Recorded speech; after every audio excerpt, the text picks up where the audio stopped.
9 mark players বা 10 mark players আর বাকিটা ছিল গোলকিপার। সো এটা একটু কষ্ট লাগছে। মানে যে ড্রিল নর্মালি আমরা ফুল মাঠে করি না, ওই এগুলো আমরা করতে পারি না। কারণ নাও ইটস লাইক 5 ভার্সেস 5, কিন্তু রিয়েল গেম হচ্ছে 11 ভার্সেস 11 না। না, এখন অন দ্য 19 প্লেয়ার্স ওরা জয়েন করছে, সো ওদের সাথে আমরা ট্রাই করব।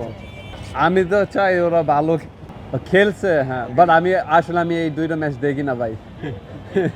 না, ওরা যদি আগে জয়েন করতে পারে তাহলে টিমের জন্য অফকোর্স এটা বেটার হবে, বাট এখন যে জিনিস যেটা চলতেছে এটা বিটুইন দ্য ফেডারেশন আর বসুন্ধরা কিংস, এটা আমার ব্যাপার না ভাই। আপনি কি মনে করেন ন্যাশনাল টিম প্র্যাকটিস ভালো না না না ক্লাবের প্র্যাকটিস ভালো? না, আমি মনে করতেছি এইখানে তো প্র্যাকটিস তো ভালো, তো এইখানে তো আমি ফিট হয়ে যাব। এইবার আমরা জিততে পারি, ইনশাল্লাহ আমরা জিতবো। না, ওরা তো জয়েন করবে না, ওরা পরে জয়েন করবে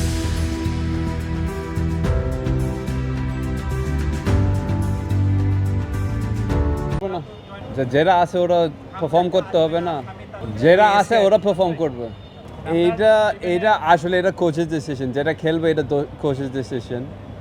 আমি লাস্ট 3টা ম্যাচ আমি শুধু একটা ম্যাচ খেলছি ভুটানের সাথে, আমি স্টার্টিং 11 ছিলাম, একটা অ্যাসিস্ট করছি। সো নেক্সট ম্যাচ আমি একদমই নাই। সো এটা কোচের ডিসিশন, এটা আমার ডিসিশন না। বাট এটা অফকোর্স এটা আমার খারাপ লাগতেছে, কারণ আমি ফুটবলার হিসাবে আমি খেলতে চাই।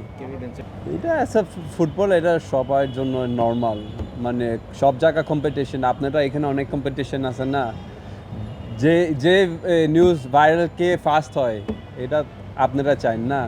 ভাইরাল ভাইরাল ভাইরাল ভাইরাল না, ওইটা তো অলরেডি আমার মানে স্কোয়াডটা অলরেডি ইয়াং, আর যারা জয়েন করছে ওরা আরও ইয়াং।